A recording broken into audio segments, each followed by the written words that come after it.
And I really feel like everything's for a reason. In the way it goes, you gotta just listen and just be ready. So I do want to say thank you all for coming today, because I'm from New York. You can hear it in my accent. Yeah. But Chicago is very dear to me because I became a woman here.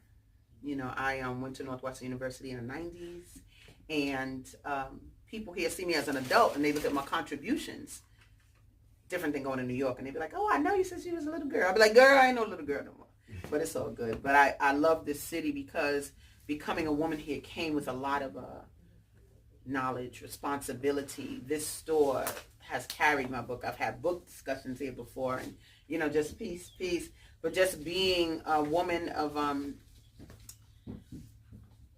of consciousness, not no fake consciousness even. Let me put this on mute because I got birds. I'm gonna talk about that later. But just being a woman that I was sent to the earth with a purpose. And Chicago has embraced me well with my purposes. And there hasn't been any kind of like, "Oh, what are you doing here?" I found my tribe here. Like, I'm not like, you know, the only African girl walking around. You know, my friends, they walk around, they got on dashikis. And so Chicago, I don't know if y'all know Phil Coran. Y'all know Phil Coran? Absolutely, I know Phil Coran. Phil Coran was a musician. He was a astrologer, astronomer. And he's the one that taught Earth, Wind, and Fire how to play that kalimba. Oh, okay. Well, they're my favorite group. You see? So, yeah. So he's up in there, here's the king. What's up, Dick? No king. I'll make you a king today. I don't care what you're talking about. You're the king of the store. What are you talking about? Good to see you. And so Phil Coran was a big musician here in Chicago. And like I said, he was sort of the mentor of a lot of people, Shaka Khan, all of them coming up, right? So Phil Coran gave me a description one day of Chicago and its energy, right? He said, first of all, there's an electromagnetic energy in Lake Michigan that pulls people here for reasons they don't even know. I like it because I'm here. I don't know why I'm here. I'm from New York, that little firecracker girl coming from New York, right? I went to Northwestern, but there was really no reason to really come like that, right? So he said there's electromagnetic energy in the lake that pulls people to Chicago. But then he also said, if you look at the shape of Lake Michigan, it's phallic in nature. And he said Chicago sits at the tip. So Chicago is the semen of Lake Michigan. I was like, hey, welcome. I like it because there is an energy here. I'm sorry, it is. The people, I mean, this is, that's what time it is right now? 1:11, you better take a picture, you already know, right? Mm-hmm. So I'm glad to be sent here to Chicago to contribute to this movement of life and energy. And like, it's people that was in the civil rights movement living right on the south side. You know, so this is a city of organization and where this type of consciousness, I don't even think New York has a bookstore anymore. Like, I can't even think of one. Liberation Bookstore been gone. Well, you know, we got 4 left. I understand. We have 4 now. I understand, but I'm just saying, like, the consciousness and the need for books. We as a people are letting it just dissipate. But when you have stores like this, and you have myself, you know, I'll say who I am in a minute, but doing things to make sure that Black writers live, that's important. Because we're the keepers of the history. We're the keepers of the future. You know, and that's sort of what I wanted to, I guess, talk about today. I come to the table. I'm not just a New York girl talking smack. I like to talk smack though, and I like to dance. Yes. How do you spell Coran? Phil Coran, COH, right? RAN. RAN. Mm-hmm. Yeah. Okay. Yeah, you'll find him there. Cool. Yeah, he even did a whole soundtrack for the planetarium. It was called African Skies. It's really dope. But anyway, I'm the sum total of a lot of efforts to make my people shine. You know, rise, shine, whatever Garvey say. I'm a Garvey girl, you know, all day long. If we're going to do W.E.B. Du Bois and Garvey, I'm Garvey girl. But what that means, and I said today's talk is really going to be about where are we going as a people, and then what we can use to get there, because that's my focus in life. Where are we going? I think a lot of times we get caught up in other people are trying to stop us from doing things. What? Stop doing what? What you doing? You doing anything? We're not really doing what we know we can do. And so my goal is to help create things that we can jump aboard. Garvey had a vision, and he had some boats, and they jumped aboard. Whether they had that vision or not, he had something for them to become a part of. And so that's kind of what this store is about as well. You know, you have something for your people to come to. Brother came in earlier and said, I just need some shea butter. You know, good. You know, where do you go to get it? So you come here to get the things that are necessary to us as African people, and that's sort of what I do as well. So I am the founder of the Soulful Chicago Book Fair. All right, we're in our 5th year. And it was started because I felt like, why Chicago don't have a book festival? Like, I'm from New York, they do the Harlem Book Fair, and it's all right. But I was like, you got Gwendolyn Brooks, Lorraine Hansberry, like all these literary black people from Chicago, but there's nowhere, like there's no stage. And being from New York, stages is what we do. Apollo, Broadway, we're always doing a stage. We might not even have the skill, but we like stage. So I felt like you all are really prolific and no joke writers, and I'm going to help you shine. You know, people take care of dance, they take care of painters, but nobody takes care of the writers. Nobody makes sure, and we're the ones that preserve the history. We're the ones that tell the stories from our point of view. And so it's important to do things that help us continue to grow and not just die out. This whole thing of black people don't read. Yeah, well, they sure do write. Because I done had, it's hundreds of authors, black authors. So somebody lying, because you can't write all that and not read. And plus, when you look at just history, how do people invented alphabets and what? We don't read, right? And so what I helped to explain, and part of why I do the book fair, is because anti-literacy laws in America were made for us. Yeah. Right. It wasn't made for nobody else. You go, you get caught reading, we're going to cut that tongue out. We're going to chop them fingers off. We're going to take them eyes out. Like, so, of course we don't read. You could almost lose your life. There was no period. You know, Frances Cress Welsing, her older sister is right here over on Woodlawn. Mm-hmm. She's the last living sister of the Cress girls. And she says there's never been a pause in our history where healing took place from slavery. Never, no pause. Mm-hmm. So that means slavery occurred and it never ended. Like it's masked by a bunch of different things. But we can take care of that. As I was explaining to Sage, I said, I personally believe like we ran the world a very long time, thousands and thousands of years. And I think 400 years ain't nothing. 400 years of slavery, knock that out. Knock that crap out. Stop playing this game. And I think, you know, we have melanin, we have coiled hair, and I was telling him electricity travels faster through coiled wire than straight wire. We're the only people with coiled hair on the planet. What? Yeah. What? I be telling them white boys, I work around and they know. I'll be like, we the only ones with coiled hair. Don't get it twisted. Okay? So we have superpowers that we can use to do the things we need to do.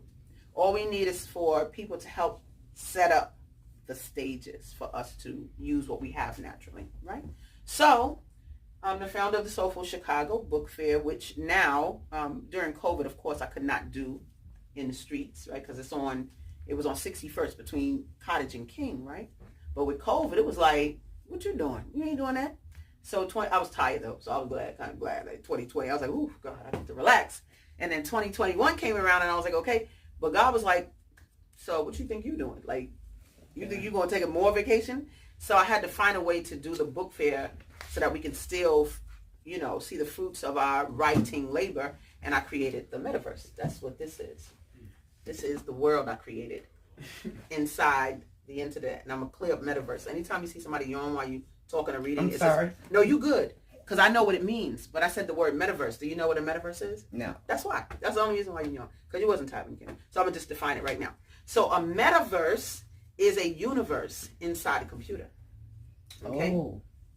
And that's all it is. Like that right there is me. And so if I want to walk, I start walking. If I want to take a jump or take a leap, I'll just, press FN and do that. You jump. But I have book discussions. I have a book discussion in here today at 5 o'clock. So after I leave here, I got to go get ready for that. And a brother who wrote a book called Your Book, His Life. It's a book about raising black boys and handling issues around everything from sexual abuse to just like all the issues our boys deal with. But his book discussion's in here. So it's going to be a bunch of little black people in here at 5 o'clock. Y'all read it too. So you just go, you create an avatar, and you go, you see they come in, what's up, Asadah? I'll be like, what's up, Ben? They be walking, they be having on their suits and stuff, and we got locks in there. And remember when you came in, yeah. she was happy to have her boy head coming in there with her suit on, you know. So, I mean, this is a world where we have meetings. I have conference rooms. I have auditorium. I even have 5 boats in here. You can go for a boat ride in here, you know. But this is what God directed me to create a metaverse where we could actually continue to do the work. And so I am the founder of this metaverse. Then the books. What's the name of your metaverse? The metaverse is Soulful Chicago Book Fair. So I have to give you a special link.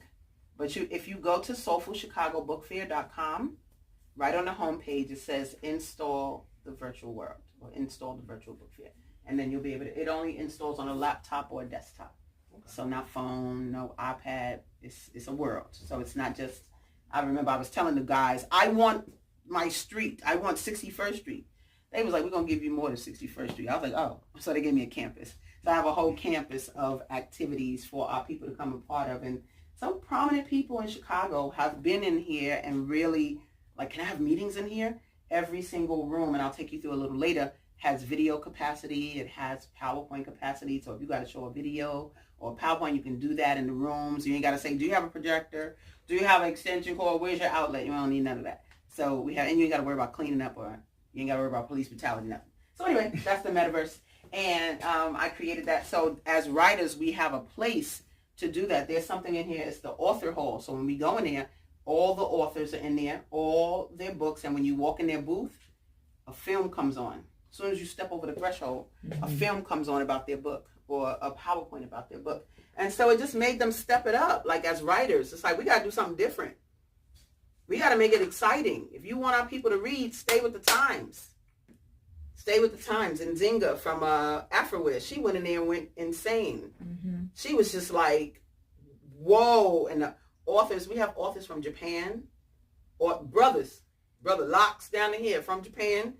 When he called, he said, I got to be a part of this book fair. And I was like, okay. He said, I'm Japanese. I said, oh, you from Japan or you live in Japan? He said, both. I was like, oh, okay. So he walks around meeting people, coming. They're like 14 hours different. So the other night he was with us. I know it's midnight there. You need to go to bed. But he comes and networks and all of that. But the point is, now through the diasporas in there. Mm-hmm. Talk about Marcus Garvey. What? I can get the diaspora in here. Because no matter where you are in the world, you can be in there and be a part. So anyway, today I want, yes. And once they go in there and watch the videos, they can purchase. Absolutely. So I made it so that, because I build websites also, so I made it so that they go in this world, they go into the booth. Let me see if I can go there. I'm going to teleport, because you can walk there, but I'm going to teleport there real quick. And then I'll go on with today's focus. Where's my mouse? There we go. Go to Author Hall, and we'll let it go there. And so, yeah, when you get there, I made it so that you could, and if you're the owner, so I know if you got to get up, I'm good. You know, I know you got to move around, but just let you know. Don't fly in a particular way. But you can go in those booths. As soon as you see a book, you tap it, and it goes right to the marketplace.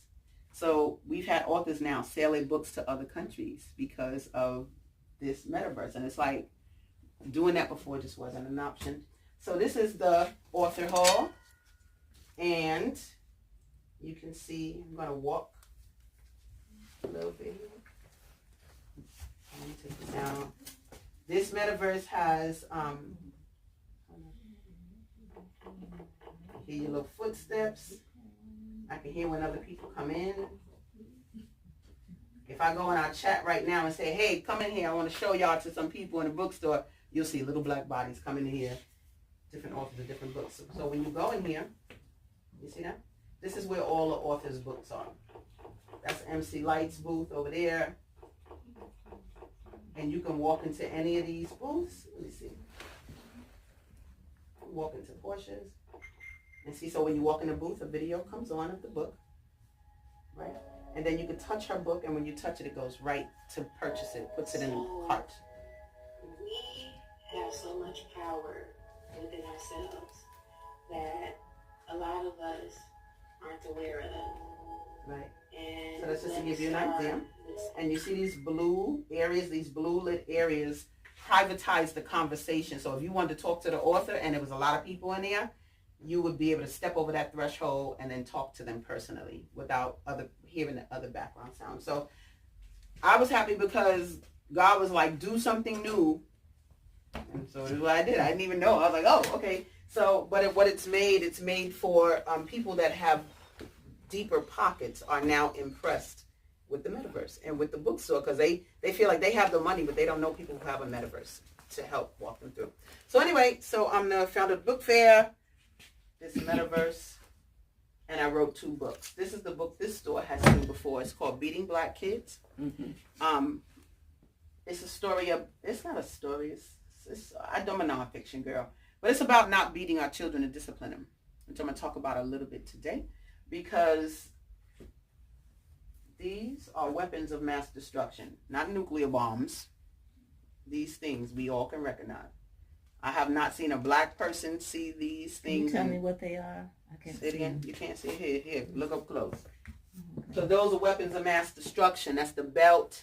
That's the ironing. Yeah, that's right. She said, "Oh yeah," like everybody knows those things. The shoe. I've had so many different people. Cord. That's right. Oh, Lord. I've had so many people look at those. I mean, black people of all backgrounds, money, poor, this, that, but they know what these are. Like nobody goes, "What are those there for?" Not in the black community. So I wrote the book because we need to address that. It actually sits at the base of why we cannot achieve. I don't care what nobody say, because we beat our offspring. So they already come out disadvantaged, because when they come home, they don't come home to support. We think clothing, food, and shelter is support. No, that's a prerequisite for being a daggone parent. Right. That's what you're supposed to do.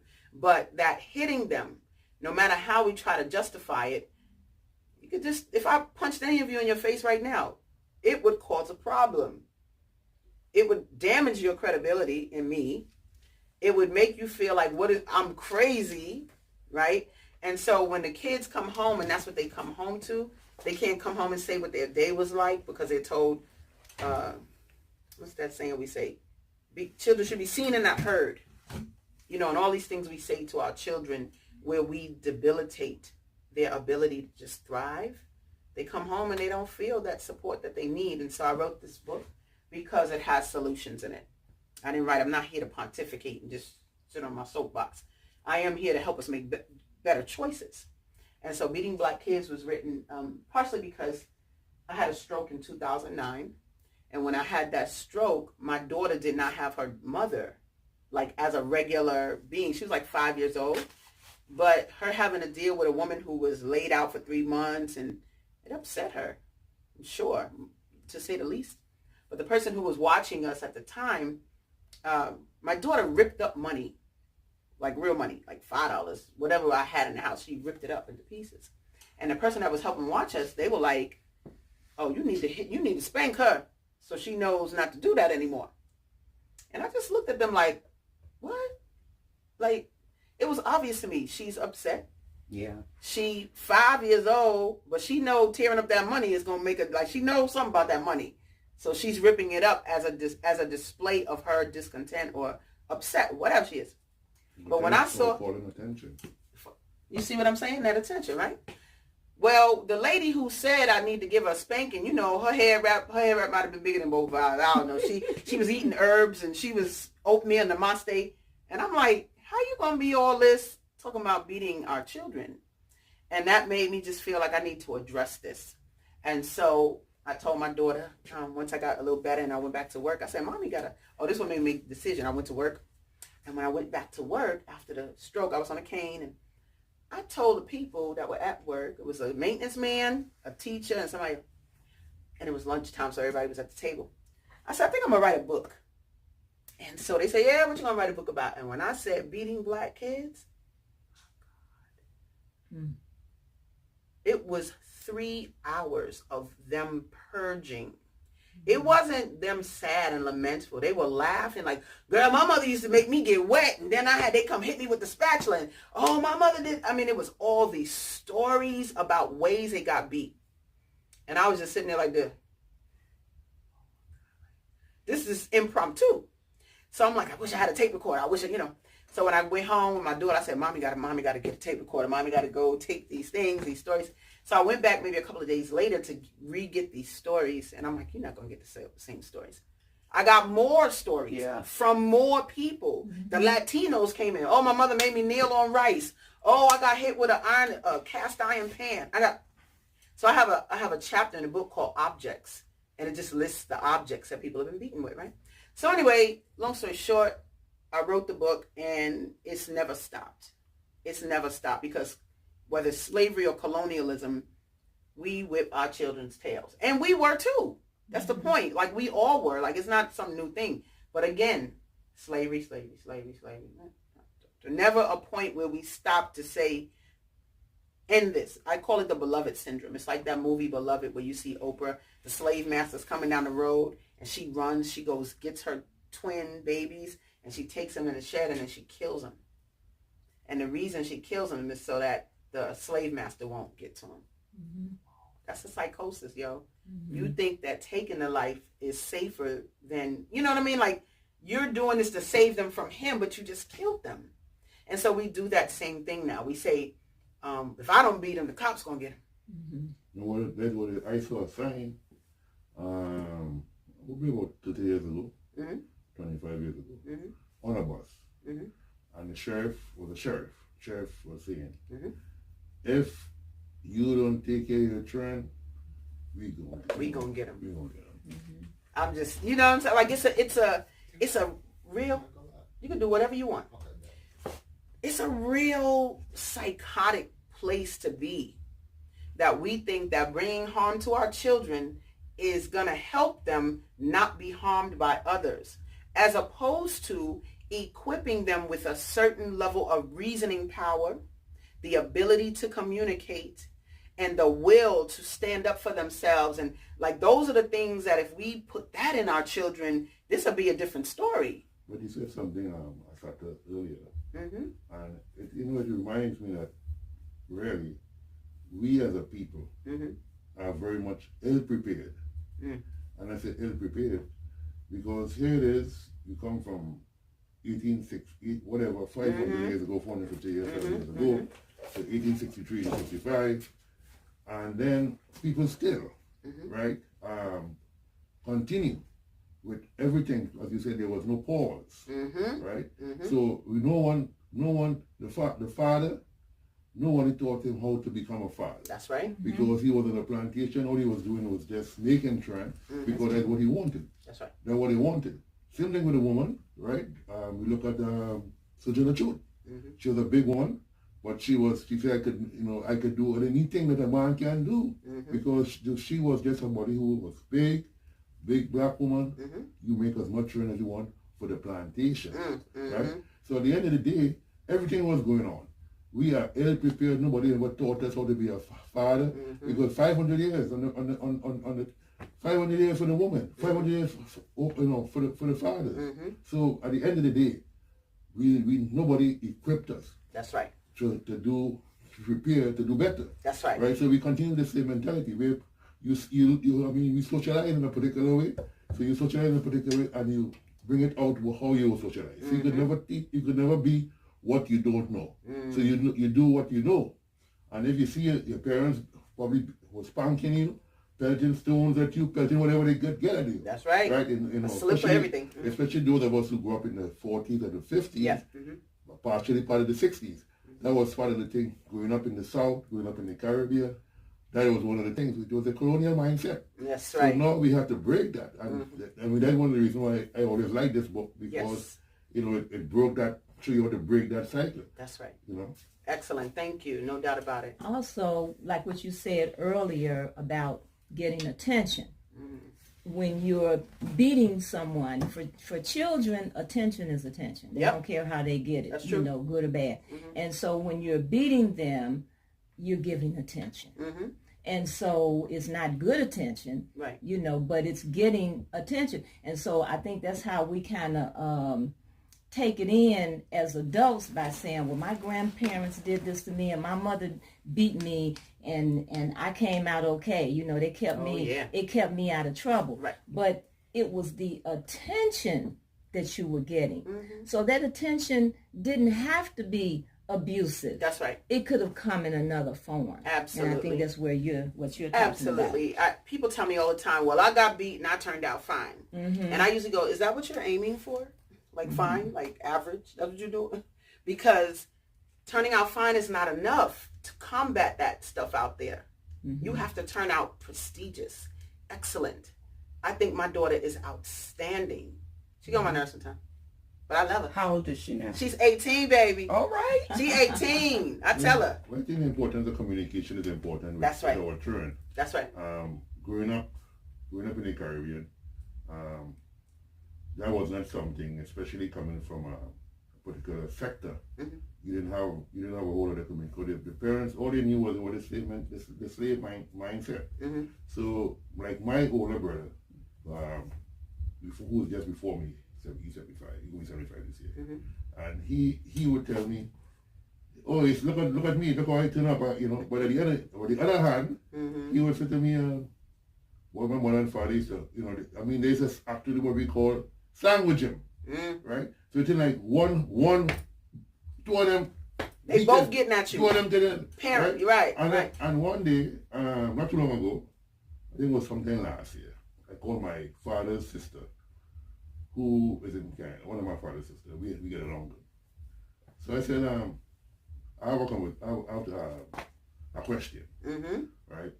My mother is gone, my father is gone, my grandmother is gone, my grandfather is gone. Mm-hmm. I said, where did I father get this from? This whole beaten thing from? Mm-hmm. I barely got any because I was the last. Mm-hmm. But when I look at how he saw in my own eyes, how they dealt with it, my brother, mm-hmm. I said to myself, this is barbaric. This is barbaric. This is That's right. This is barbaric. That's right. You don't produce a child. That's right. Right? That's right. And don't care how much you want and love. So when I asked, I said, did my grandfather, Dada, because we used to call him grandfather, Dada, mm-hmm. I said, did he deal with a trend like that? Because he had about 9. He had a 9 in the home. Okay. And I thought about a village outside. Okay? Yes. So, Rolling Stone. Mm-hmm. So, but he said no. I said, then my grandmother, because my grandmother was a matriarch. Mm-hmm. So I said that she probably did a little flogging, but not as extensive. So I'm looking at it back and I say, this has to be a product of colonialism. That's it's right. a product of slavery. That's right. It's a product of not being able to you see.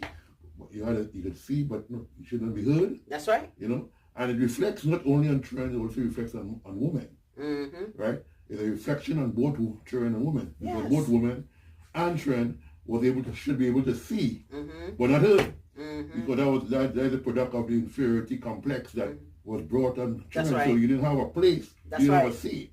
And the same thing reflected on the woman. That's right. That's right. These things, guys, it's so funny. I just did a workshop last week on the cause of suppression and you being suppressed, made little, debased, and being able to observe where that comes from and handle it.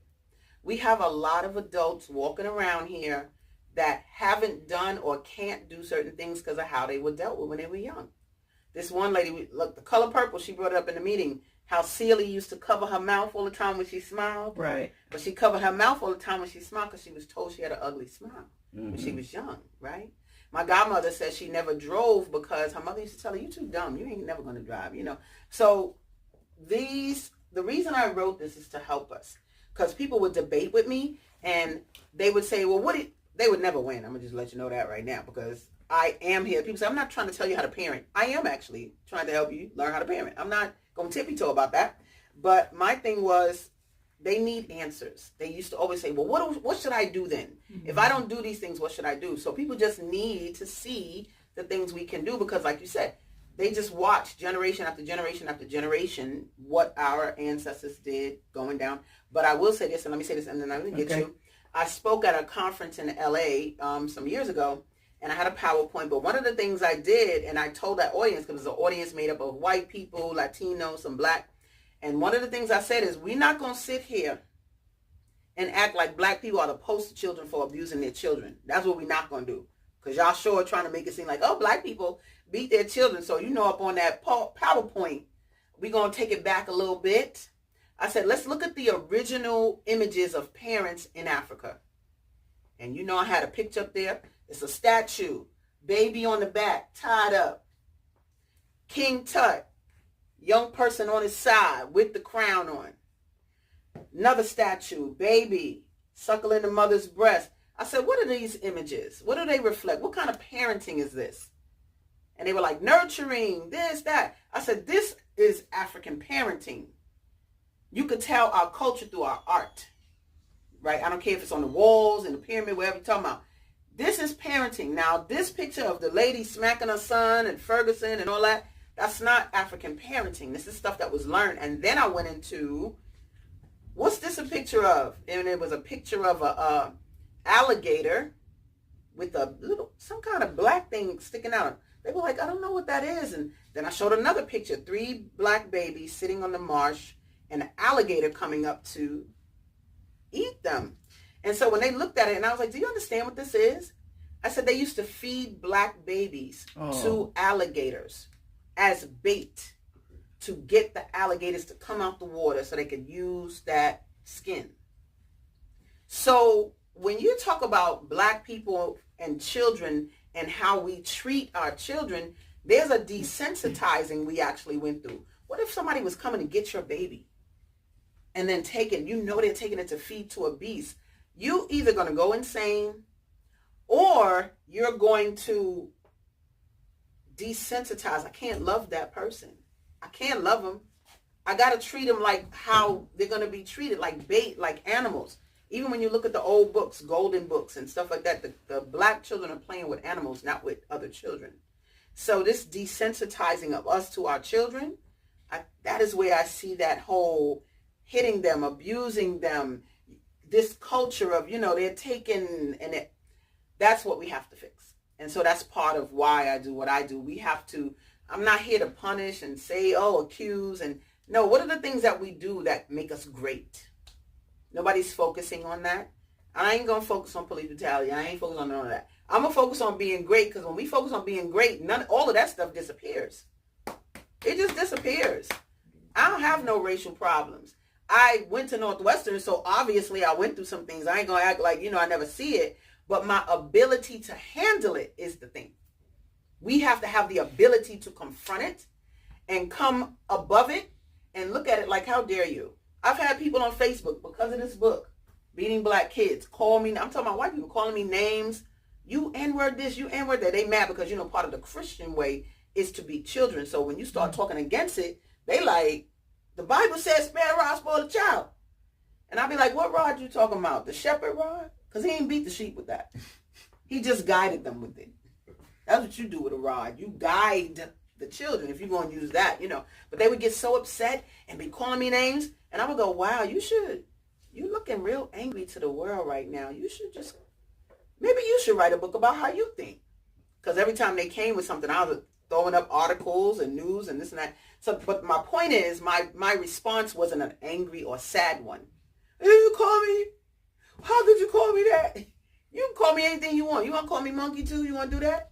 Because I'm the one with the book. I'm the one with the article. I'm the one that was on CNN. I'm the one that sells the book internationally. And our children have to have that type of confidence, that purpose, that type of just presence. Because then people will respect us. And that's why I wrote that. And my daughter, I'm glad I had her. I had her at 32, so I'm glad I had her after I taught and stuff like that. So I learned a bunch of stuff. But I just watch her behavior and her abilities. She not only has her own company, she's a professional photographer, but Patience, as a little girl, she was talking to a teacher, and she told the teacher, I'm going to go to my grandma's house. I got a computer, I got a microwave in my room, and I got cable in my room. And so the teacher said, oh, you spoiled. And my daughter said, no, I'm highly loved. There's a difference. Boom. Big difference. Ooh, when she came home, I was like, boom, get her paid at 7 years old. So that's what I'm talking about. They need to have the ability. She could have been hurt by that. She could have been damaged by that. Felt like, oh, no, I am spoiled. But she didn't feel like that. And she heard her mama talk about, her being highly loved. And so those are the things that we have to instill in our children, but we can't do it if we don't do it in ourselves. And so my goal is to create opportunities for us to do that. Even with the book fair, some of those writers used to see the stuff. It's almost like I'm a counselor because they're scared to get the book out, scared to write it. How's it going, and then when they actually see that they not only wrote the book, but now they're in the metaverse, now they're meeting people from other places, they are telling me it brings them confidence. They're doing more. They believe in their work more. And so I think, we can continue to create things that help our people empower themselves. Then that's the key. And so part of me doing the book fair, writing this book, and even doing the book Bitcoin for Black People. Wow. That right there, somebody actually came to me to write that, right? Her name is Donna Beasley. She's another author, right? Children's author. But she was like, somebody called me the Harriet Tubman of crypto. And I was like, oh, Hercules, I'll take that, right? But just educating us on what cryptocurrency is money. It is the net money for now, not even just the future. It's been out 11, 12 years already. If you go in the Black community, you'll see Bitcoin ATMs in the gas station, in the currency exchange. For 10 years. Who's using Bitcoin that long? The drug dealers? No. They've been using it 10 years. But see, now we have an education around it so that we can use it. Cryptocurrency is not, you can't feel it. It's digital. But how they warmed us up to it, even food stamps is digital. Everything digital. And so they warm you up to the whole concept of a digital money platform, but now the money itself is turned digital. And so while they are not teaching that in the schools, and if they're not teaching it in their schools, it definitely won't get to us for a while. So my job is to make sure we know it. Not only know it, but have it. My daughter's 18 and has her own cryptocurrency wallet. Mommy, I want a new computer. I said, girl, you got a lot of Bitcoin, go buy it. She said, oh yeah. Went and bought her a $2,500 MacBook Pro, whatever. Mommy, I want an air fryer. I said, girl, go buy it. She coming to me for, you got Bitcoin? Oh yeah. That. Like her own world before she's even 20 in cryptocurrency. And then for me, like I said, during the pandemic, all my income streams were shut down. I speak in schools, I had the book fair or whatever. None of that's happening. But if it wasn't for that Bitcoin, man, I'd have been jacked up. But because of it, I made more money than I've ever made anywhere, right? And so if I know that knowledge, I have to share it with Black people. I'm not an expert, but if this store could literally have a little QR code on the register say, we accept Bitcoin. Oh, people say to me when I say we accept Bitcoin, they go, oh, then give me 3 more. Because they have money. They have more Bitcoin because they can't spend it yet. So they have more money. Oh, you say Bitcoin? Oh, let me take 3 more though. Oh, okay. Stores can have it. And then when you get that Bitcoin in your wallet, it's yours. So when people go into your metaverse, into the author's area, and they want to purchase a book, they can use Bitcoin. If the author accepts Bitcoin. Because Bitcoin is peer-to-peer. Okay. It's me to you. So you would have to accept Bitcoin. Okay? And so if a person accepted Bitcoin, I could put it right on there. Boop, little QR code, and you can go out just like my book. You could buy it in Bitcoin for sure. Okay? But anyway, I wrote this book because you can use Bitcoin globally. I was in Aruba, and I was on the beach, and I was going to get something to drink, whatever. And on that register, when I went to go get that little water, whatever, it said, we accept Bitcoin. In Aruba. Little old Aruba. And so the fact that you can use it around the world, that changes the game for us. You don't got to go to the exchange and change no money. What? You can just you can use Bitcoin. And then if it's not, I have what's called the, let me see if I have it here. I also teach how to maneuver it, how to change it. And so I have here a BitPay Visa card, BitPay MasterCard. It is a card where you could take the Bitcoin, and if I need $500, I just switch it over to the card. And then I use it like a regular debit card. See that? BitPay. Oh. See that? BitPay, right? Bitcoin. So in the digital wallet, you take the Bitcoin and you send it to this, and then you just use this in the store. There are other ways too. They have Cash App, who does Bitcoin now, and there's some other ways. I don't have it with me today. I thought my daughter was coming. I was going to say, bring it to you. But there's a device that I help teach you how to take your money and put it on. It's this big. It looks like a car alarm. It's called a Trezor device, and you can put millions of dollars on it. Millions of dollars worth of crypto. Little thing. Somebody said, what if I lose? I said, girl, what? You don't take it out the house. The Trezor stay at home. But it takes your money off the internet at all. Keep it in a safe, keep it in wherever you're going to keep it. But I'm working to teach us how to do finance the new world way. They don't see that wallet. I don't see it. You're the only one that sees your wallet. So if you got $1 million in there, you're the only one to see it. They can't find it anywhere. And I teach you the security, how to secure it and all of that. And so again, I just wrote something and was asked to contribute with Donna. She asked me to contribute because we need to know, like when I say where are we going and what can we use to get there. First for me, stop doing this. This is messing us up, regardless of what they're doing, because it's making it so that our children are not listening to us. They don't want to hear what we got to say, because if you bring me harm, if a man brings me harm domestic violence wise and I keep going to him, wouldn't you say I'm dumb? What? Why you keep going to him? He keep beating your tail. You keep going to him. It might be extenuating circumstances why you might go back to I understand that. What extenuating circumstances? Extenuating circumstances where they have children, he's got control of the money, and she has nowhere to go. And where's she gonna go? So that might be a reason. She wants to leave, but she just can't leave. Well, that's usually the reason why they don't leave. Honestly, they don't want to stay because they want to keep getting beat. It's these issues you just brought up. Children, I don't have money, but that's what she need to change. What is you get your butt outside and sell some peanuts? You better do something. Like, she got to get it on. She got to step out of that. If she doesn't, it will be to her demise. Yeah.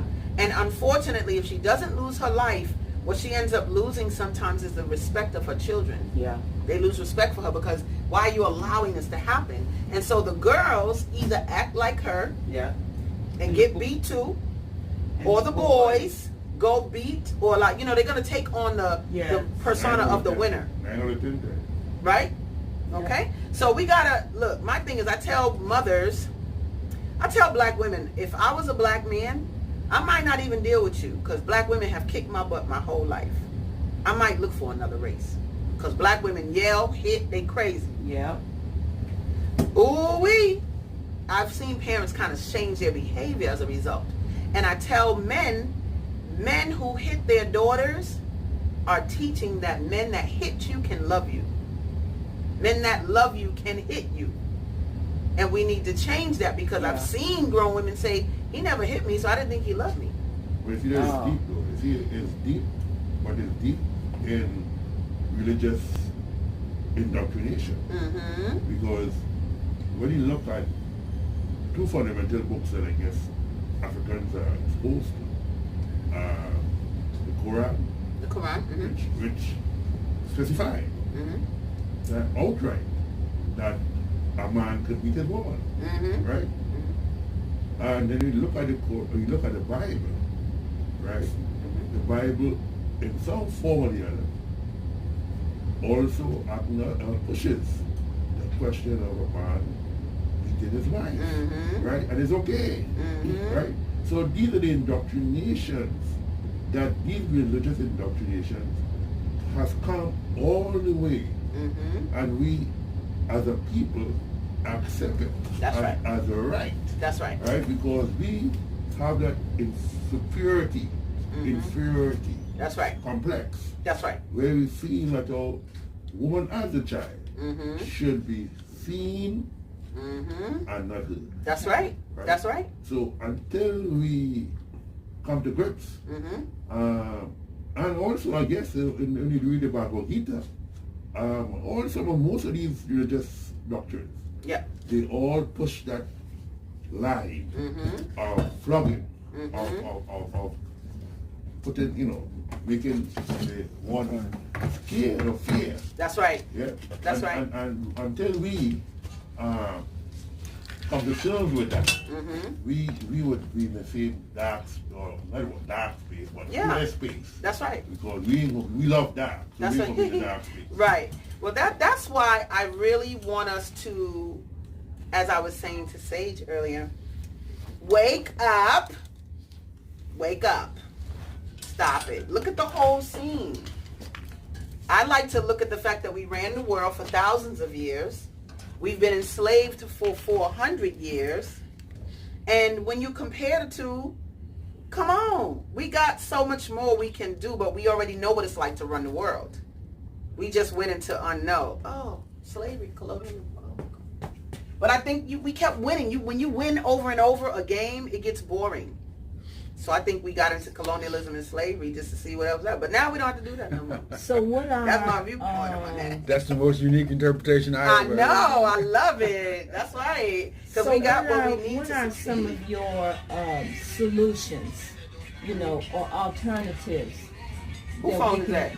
It must be say cool. Okay, so like, we talked about all these things that we're doing. It's just like with children. You can often sit down with children and tell them what not to do. But that's never enough. Right. Something has to replace that. Sure. So what are some suggestions or solutions, that you have to this situation? Sure. My solutions always are surrounded around your own greatness. I'm not telling you what to do. My daughter's greatness comes from her own judgment and her own observation of me as her mother. My daughter does not drink, smoke, or get high. Guess who else don't drink, smoke, or get high? Her mama. My mama didn't drink, smoke, or get high. Like, for real. My mother used to dance in the mirror with us. And we used to dance in the mirror with her. I remember that Jane Fonda workout album. And we used to do that together. And then we used to read the music off the music sheet. Like, as the mom, as the parent, I believe in doing things that you want them to do yourself. I wrote something called the Parental Code of Ethics, right? It's on my website. But with the Parental Code of Ethics, it said, one of my favorite lines is, I will only seek excellence in my child if I am excellent myself. That's like my favorite line, right? Because that's the solution. I think when I spoke at Al Sharpton's National Action Network in Harlem, so they ready, it's Child Abuse Awareness Month and woo-woo. So I'm up there on the stage, and my first thing I had to say was, there is no way you can march against police brutality and go home and be brutal with your own kids. What are you talking about? You gonna march against police brutality, but you going home and kicking those kids? I said, that's why this room has no young people in it right now. So the change starts with you. Absolutely. You have to shift your own paradigm as an adult. Usually when I do workshops with parents and grandparents, they come in with that noodle neck. Oh, you can't tell me, and the hitting and this and that. But usually with the exercises that I do, I don't deal with what they do. I deal with what was done to them. And I have them illustrate your earliest moment of violence. Whoa, I could be sitting in a crowd full of social workers. And when they draw those drawings, I've seen putting a baby in a microwave. I've seen daddy follow me in the woods with a rifle. I've seen barbaric, ridiculous things. My girl brought home an 85, so the mother hit her upside the head with a phone. So we know it wasn't these phones. This was the rotary jams, the heavy ones with the cord, right? So when they start looking at that stuff that they went through, I've seen grandmothers crying. She didn't even ask me. She didn't even check in with me. Somebody just came in the Metaverse. You heard that? Yeah. Hold on. That's somebody. I'm going to go to we're going to go and see him in a minute. We're just going to go to the welcome area, but I can hear him come in. But look, when I have them look at their own life, it changes. Things change. They actually start to say, one lady said, I got to go home and apologize to my son. I got to go. One lady said, what if my children are big now? I said, it ain't too late to apologize. No. You can go talk to them, tell them you weren't clear. I said, because you notice that you don't treat your grandchildren like you treated your children. That's true. Right? Yeah. Don't know, grandparents don't be really hitting the kids. Sometimes they really out there, they do, but not. They change. Family defend. They defend. They defend. That's right. They defend That's right. when they try and Sure do. And so on. But Right. one thing I thought we missed though, Asadah, in terms of the violence that you talk about, in terms of the grandmothers and the mothers and all that stuff. One of the first violent acts afforded to us is when your child is born in the hospital. Ooh, talk about it. And the doctor. Talk about it. Spank them on the butt. Yes. Whew. And nobody speaks about that. Nobody speaks about that. I actually have Frances Cress Wells' sister talks about that. Lauren Cress Love. She talked about that, and she talked about the anger she felt being hit by the doctor coming out her mother's womb. Right? I'm telling you, that's important. When my daughter was coming on through, I remember telling her father. I pointed to those nurses because they just talking about anything. I pointed to them and I said, get them nurses to shut those mouths. The baby's coming through. Now see, Quiet. That directs you towards thinking about the importance of bringing a life You got that right. into the world and rearing it. And That's I think too often we have babies and you had the baby shower and the cute little clothes and I worked in the schools for still 40 years now, and I see a lot of parents after the kids get about 5. I can't wait to bring them to school and and let the teacher deal with this. There is bringing a life into the world is a huge responsibility. It's amazing that you will have for the duration of your life. I don't care how old that child becomes. Sure. And we don't really have that discussion. Even in those little Lamaze classes or whatever, they don't talk about that. Hold on 1 second. This guy just said, hey, Asadah, this is another brother in the Metaverse. That's Ben. Hold on, let me just say hi. Tell him we in a presentation. Hold on, because he knew I was doing. Hold on, I'm coming. What up, Big Ben? I'm actually in that speaking engagement we talked about. So the audience is actually looking at you, talking about, hey, Asadah. So turn around so you can wave. Turn around towards us so you can wave to them. Yeah, that's right. Keep going. Yep. And then go ahead and wave. There you go, baby. That's my baby. Look at that. Clap again, baby. Clap again for him. What you want to do? Climb in the air. Whatever you want to do. Yeah. Yes, sir.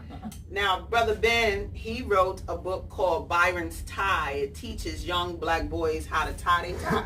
Well, anybody, teach you how to tie your tie. So he's been going to like graduations and helping people. So he's in the children's book aisle of that author hall there. But this is my favorite. He's my ambassador. Because I'll be coming in the Metaverse. He be standing right there. Ben be in the Metaverse just doing it. So, yes, Ben, you on stage now, baby.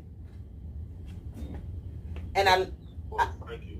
I love you much. I'm going to continue on with the presentation, but I'm glad you came in to show them, how to roll. You know how to backflip? No. I don't need dance either. You don't dance either? You better stop it. We got a dance hall in here. We go dancing sometime. But I love you much, and they'll see you, walking around. But I'm going to continue with the presentation, okay? All right. I love you, peace. Much love to Chicago. You got it, babe. All right, much love that. You see what I'm saying? This is how we getting down. Black people, let's go. Let's go, black people. What we doing? We in the Metaverse. Look at my man. He out with a suit. He always got a different suit every day. And where is he at? He's in Baltimore. Oh. Yeah, he's in Baltimore. Yeah, but they be gone. One brother said, Asadah, when I come home from work, I take a walk through the Metaverse and then I take a boat ride. I said, get it. That's what I made this for, my people. Let's get it. Let's meet. Let's go. I got an auditorium. What do we want to do? We want to have an event for this bookstore where we bring 200 people. I got an auditorium. We ain't got to rent no auditorium.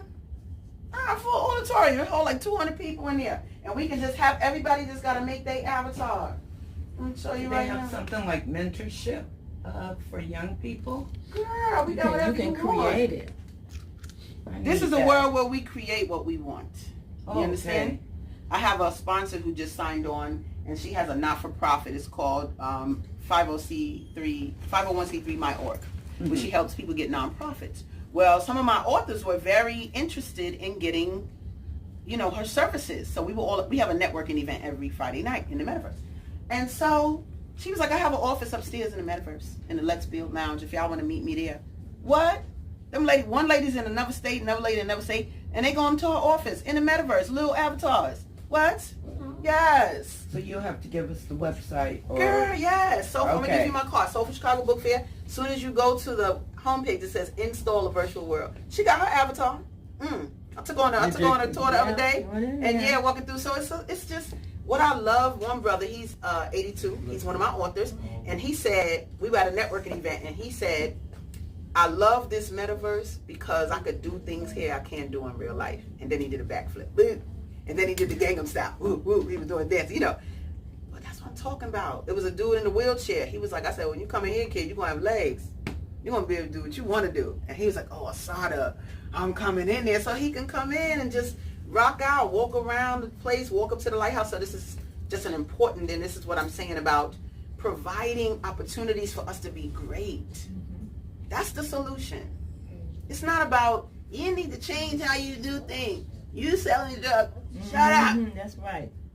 What you gonna do about it? You're gonna be angry at somebody for selling drugs, but you're not gonna have another alternative. That's right. You be quiet until you have an alternative for them to take part in, right? And even this last point that you were making about, I think you were talking about the parents, and it needs to be you. Is that what you were saying? Like you need to change. Yeah. I was going to say something after that, and I want to make sure I say it, but basically that is what I do. Working with children, we have a lot of agencies like that. Working with parents, we do not. I don't know anybody that was planned. Anybody in here planned? I wasn't. You was planned? That's nice.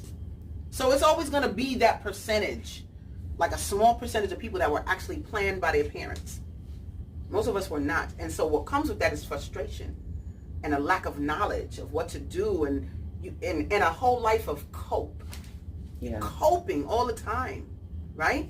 And so I was glad with my daughter, even though I don't know she wasn't playing, but I was wiser because I was a teacher. Like I took kids to Africa and did these different things, and I observed people right here. You know Kandase? She come through here with her kids. You know her? You know Kandase? I watched her mothering technique. She always talked to her children, even when they were like 3 and 4. If they were acting up, she would go, help me understand why you're doing that. And they would go, as for, she was like, no, work on your speech. Speak clearly. You know how to speak clearly. Help me understand. Now, just observe that. And so when it came to my own child, it's always about communication. Even if she does something I don't like, I say, this is your life. Do as you please.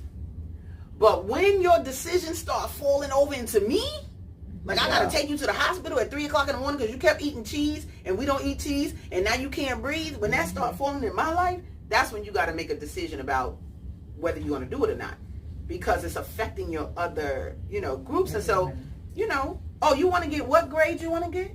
Oh, for real? Let's sit down and let's make a list of all the people you could live with, because you sure can't live here. You cannot. So we make a list. Let's look at grandma. How's that going to turn out? Let's look. Your father a truck driver. They do have bunk beds in there. You doing that? And once we look at the different things, then she make a choice. So what you doing? I want to stay here. You do? And you do always have a choice. You got a choice, boo. But if you're going to be in my house, I love being a student. I loved it. So if you're going to be here, you don't have to love it, but you do have to perform. Yeah. Like you're going to have to have standards in this setting, And so that's how I dealt with her. I always taught her, no one ever tells you no. I cannot think of one reason why somebody would tell you no. I can't even think of it. Because if you want it, go get it. The key is for her to have values so she's not doing things that are negative, which she does. So if she want to do something, they say no. I say, you make that yes Find out how. She's not as outward as me, so she's not necessarily there, but at least she got the teaching. She's been able to observe. I would tell her, you know, we have Millennium Park. It's a long line, 2 tents, long line going around the corner. Tent, nobody. I go, and so I say, girl, watch this, come on. Mommy, it's a line. I said, girl. I go to the lady. What's the difference between over here and over there? She's like, she said nothing. I said, come on, girl. Boom. Don't you follow the masses. Yeah. Right. Don't you follow the masses. What we say earlier, I said you could be a game. I'm a Scientologist. This is one of our games technology. You could be a game creator. You could be a game player. You can be a piece in a game, or you can be a broken piece. If you are the creator of the game, you made the rules. So you're going to win. If you are a player in the game, you know how to play it, but you ain't make them rules up. Yeah. You could be a piece in the game. They're going to move you around. Or you be a broken piece. You can't even play. So I'm into game creation. I create the games. You know, having this store is a game creation. You just got to play it how you want to play it. We talked about games earlier and how they can stop you. So don't play that damn game. Go somewhere else. Yeah. North Pole got some openings. You can do a lot of stuff over there. They got a lot of space. Let's get you a coat. Boop. But so I believe that the solution is finding their greatness and helping them see it. Yeah. That's the game. That's what it's about to me. Because then everything else dissipates. They don't have the insecurity. They don't think somebody can stop them. They won't allow themselves to be stopped. And then they'll see a way, and I think as black people, we have to focus on aesthetics. That's how our people are going to be freed. Freeing themselves, because ain't nobody holding them. That's how we're doing all that by ourselves. People, even on the bus, there's no more mask signs on the bus and no more voice saying we wear the mask. But we still get on the bus and be like, whoop. Yeah. I'm just saying, we're just doing it. Even though they're no longer saying it. It's just like Willie Lynch. Oh, this is what you got to do. Tell them about the women this, tell them about the women that. And then look, we still doing it. So we just have to be clear on who's making the decisions. Are we going to create a game of our own? But they moving us out of the black community. Ain't nobody moving you. Mm-hmm. Stay your butt right there and buy that empty lot that's been sitting there 40 years. That costs $1. Some of them lots cost $1. The Astor Gates bought that building for $1 over there on 68th and Stony, the artist man. He bought it for $1. Might have been a lot of money to rehab it, but play the game. You know what I'm saying? So that is what my goal is to create, look at, okay, what are you trying to do? Where are you trying to go? And then let's look at the pieces of the game. How are we going to get there? And I provide tools that they can use. If you're a writer, you in my camp. You in my camp. You black writer, you tell me an idea, it's a rap. Well, if I hear it, this guy told me an incredible story the other day, brother from the Dominican Republic, and it was so powerful. Oh my God. And then he said something, he said, it was just never a no, Asadah. I said, there's the title. Never a no. You know, and I just help them take the ideas and create them into books, and then I feature them in my world. You know what I mean? So that's my contribution, just a literary contribution, the cryptocurrency contribution, helping us get our economy right. We got to get our economy right. That's the one thing we never fought for, like just some financial stability. And we keep letting ourselves get duped. You cannot get duped with crypto. You own it. There is no middleman. Ain't no Western Union. Ain't no bank. It's none of that. Where they tell you, we froze your account because $4,000 came through and we weren't used to seeing that. Are you dumb? This is my business account. And you see a big amount of money come in, ain't even big, and you freeze my account because I shouldn't be getting that amount of money. That is called you a player in the game. That's their game banking. But with crypto, you run the game. It's yours. Your wallet is yours. Your crypto belongs to you. And all you got to do is learn how to use it in the world. You know, and so that's what I think the solution is. And so this whole topic of, you know, where we're going and what can we use, Asadah can offer these things. You know, I'm going to get your literary world right, and we're going to get your crypto world right, and then we're going to rock out from there. You know, but I don't deal with barriers, and I don't deal with obstacles. I'm not interested in those things. I believe we need to crush obstacles, and let's have dinner and eat those barriers with some ketchup. Let's do that, or whatever condiments you want. But we need to have that type of confidence and that level of certainty. And getting that certainty is where it's a challenge if that's not your aim. But it's not It's not marching on the damn Ryan and telling people to give you stuff. Why are you still asking people for stuff? And I think in this year, in this age, those days are over. Marcus did it already. He already showed us how to push through obstacles in a way where you get a goal that's beyond what you could even imagine. And so I just want us now to acquiesce to what we want. Nobody controls what we want, only us. So that's pretty much, I guess. Oh, I should have brought my grandson. Okay, cool. Absolutely. Yeah. It's a lot of things that I feel are on the table to discuss, but I think the main thing is just yourself. You know, what role are you playing? Take responsibility for everything. Even when I had a stroke, I took responsibility for that. Somebody was stressing me out, and I could say, they made me have a stroke. I made me have a stroke. Yeah. That's right. I had to sit, and in Scientology we have a process called assist, and the lady asked me, it was a process where she said, okay, I'm going to refer to the brain, I'm going to refer to a stroke as a damaged brain, because that's what it is, right? So she just asked me one question over and over. She said, what is the purpose of a damaged brain? I was like, ain't nobody bothering me. Okay, good. She said, what is the purpose of a damaged brain? I said, I ain't got no schedule. People cooking for me. People taking my daughter to school. I'm laying in my bed all day. It was just all these things that having this stroke was yielding me, but I'm like, Asadah, don't get sick to get these things. Yeah. And I took responsibility for that, and that's when I started to heal, actually. And that's a lesson I think we have to begin to instill in our children, because most of the time when you tell, especially when they're in a group with other people and you catch them and they do something wrong, the first thing they'll say, well, she made me do it, or he made me do it, or he was doing it, you know, trying to justify the choice that you made, That's but right. when it really came down to your choice. That's right. We have to That's instill that in our children at a very young age. Very young age. It's so Very simple. young age. If you don't instill it by like 3 or 4, you missed it. Well, you can't instill it if you don't yourself won't practice it. There it is. Right. There it is. That's Take the main responsibility. thing. You gotta be it. And so, like I said, my focus, I mainly deal with parents, and it really is a beautiful thing because it's so innocent in so many ways. I just did this one workshop. It was mainly Spanish-speaking women. So I had a little interpreter, and I used my Spanglish. Hermano, ¿qué pasó?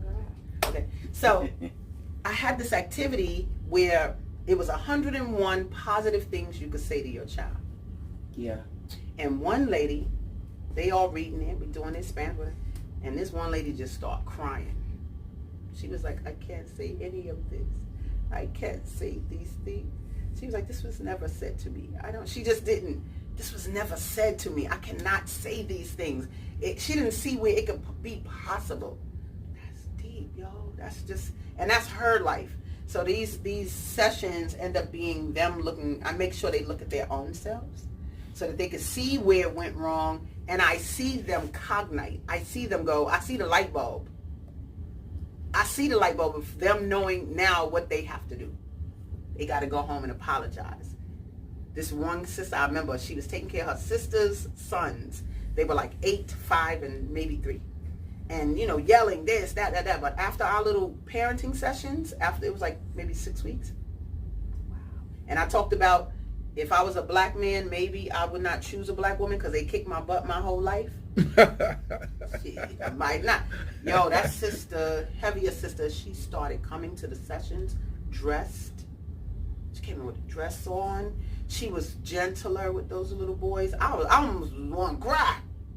Because you could see her implementation of being a better woman for those boys. And being a woman, I said, they're going to choose women like you.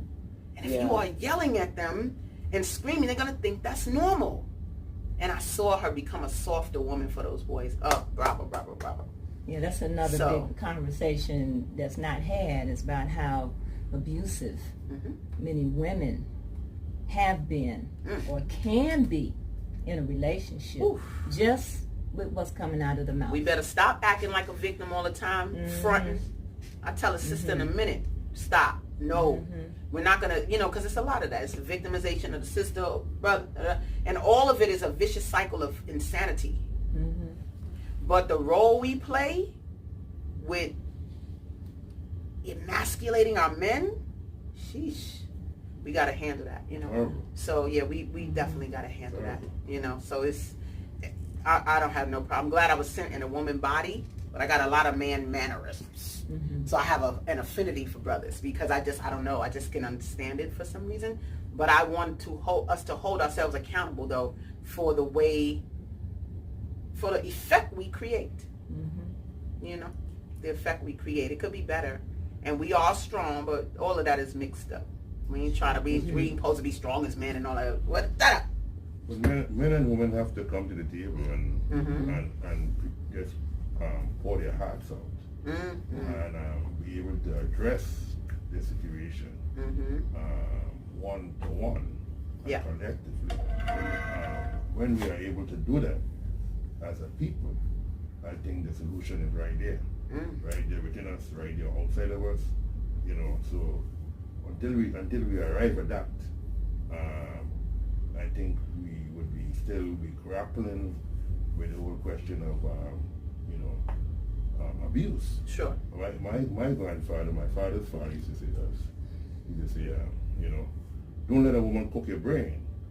And I didn't understand it until later on. And then I realized what he said. He said, you can't win.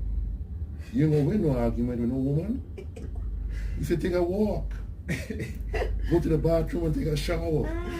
You come back out, she still arguing, go outside and take a walk. When you come back 2 hours after, she's still thinking, you go for a few more hours. But you ain't gonna win. And because she will always have the last word in. And real talk. So until we come to terms with these things with one another, these are things that we have to come to terms with. That sounds like a forum we need to have here. And I actually just envisioned, God be giving me the little vision of sometimes covers of books and different things. But it would just be really interesting to have that discussion with women on one side and men on the other. Let's go Soul Train line style. To sit down and really just discuss this from this, confronting each other. Because you got to look at each other. Not look at each other's backs, look at each other's faces. Look each other in the eye. You understand? And say the things that you're saying so that we can just confront it up front and clean it up. So that's a good idea. Yeah. Yes. Yeah, that's a deep topic right there. Generational curses. It comes from the intention when a child is made. I can only speak from like my own personal experience. Like I grew up in DCFS from the age of 12 on up to 21. Okay. And prior to that, I was with my maternal side. But like I said, I was a planned child. Like my mother and my father were married. Nice. They were part of the Sunni community in Chicago. But something happened when I was real young that I don't remember, where my father wasn't in my life no more.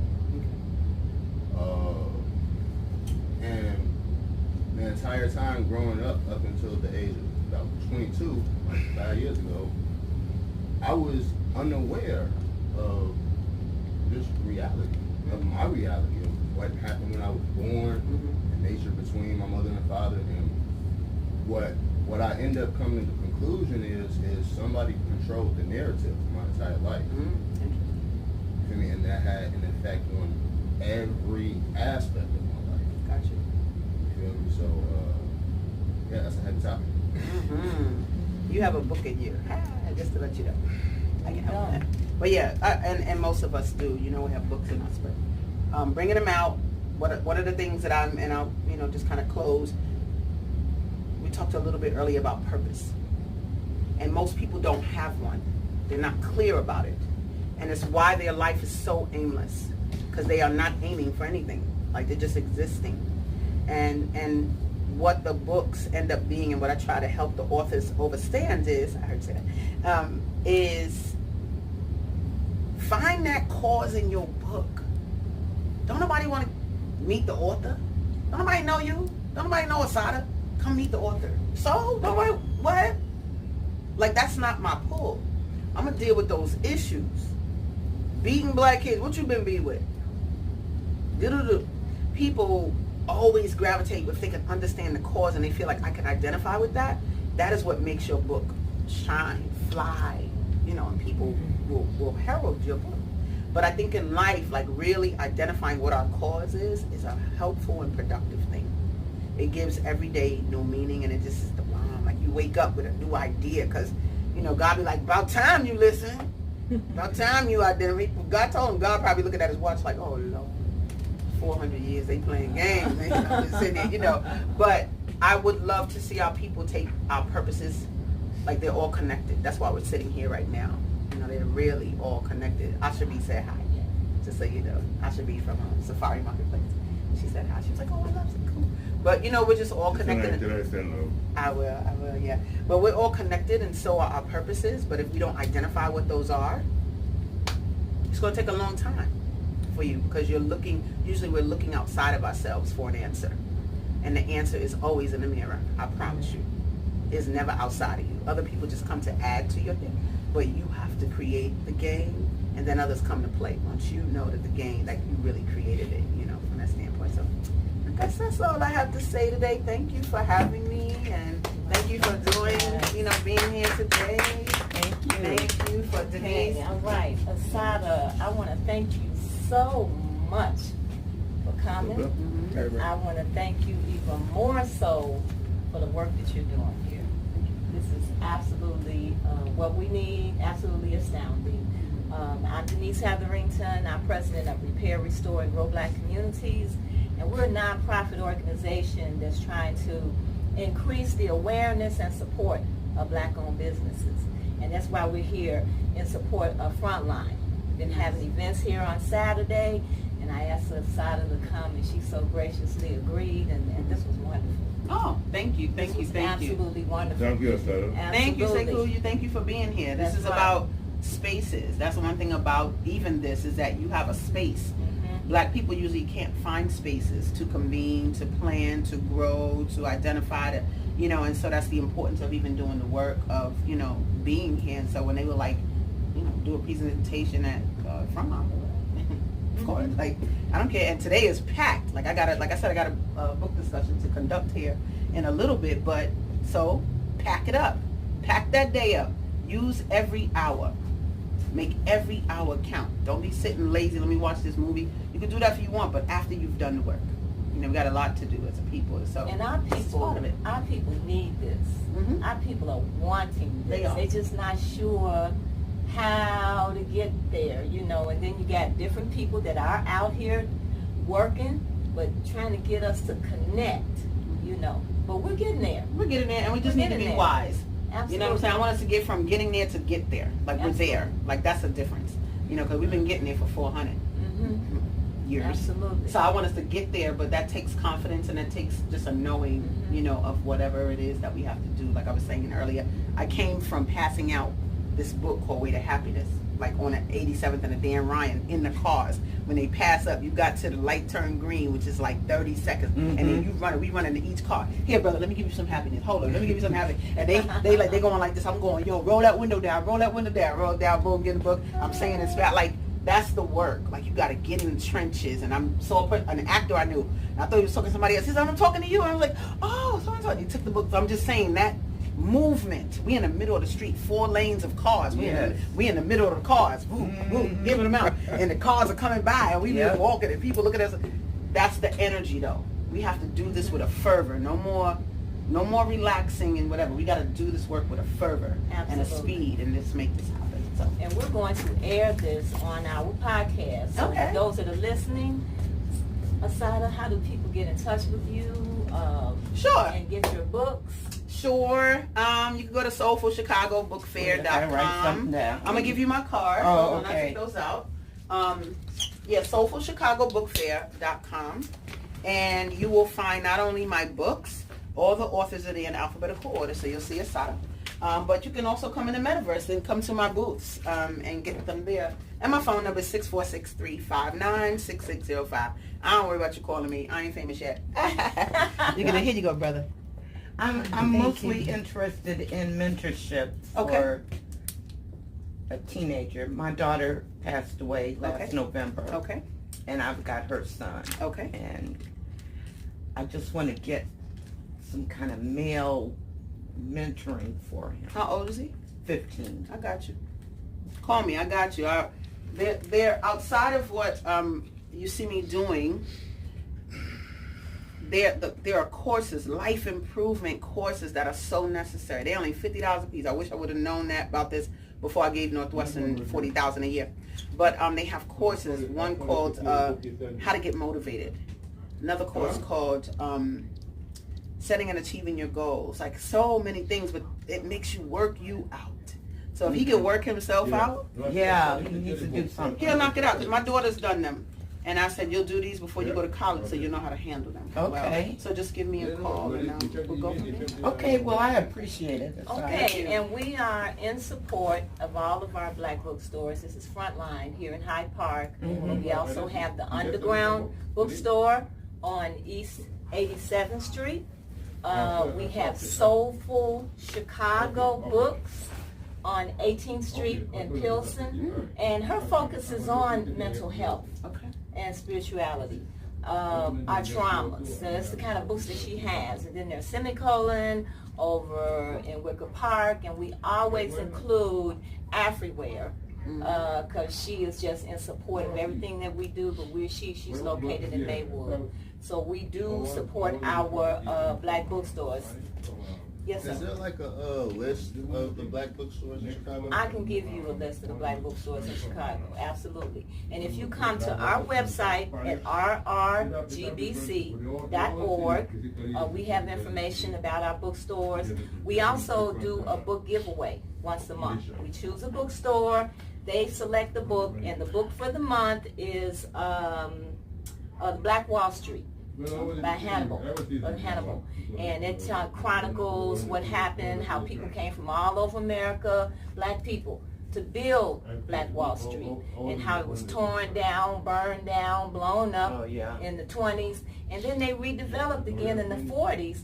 And then in the 60s, 70s, and early 80s, they started to decline because of, we started going and spending our money in other places. Drugs. And drugs. That's another discussion, honey. Absolutely. Yeah. Okay, brother, say cool. You on the phone, baby? Okay. All right. So we're going to end this podcast. I want to thank you for coming. Sure. Thank All right. you. And thank everybody else for coming. This is very appreciate it. And nice. you too. Absolutely. Thank you. Good. This is what a book discussion looks like when people are in.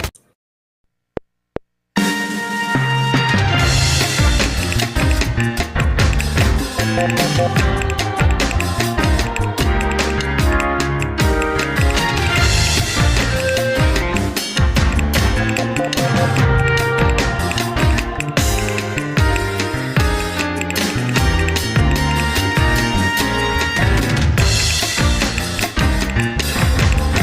you.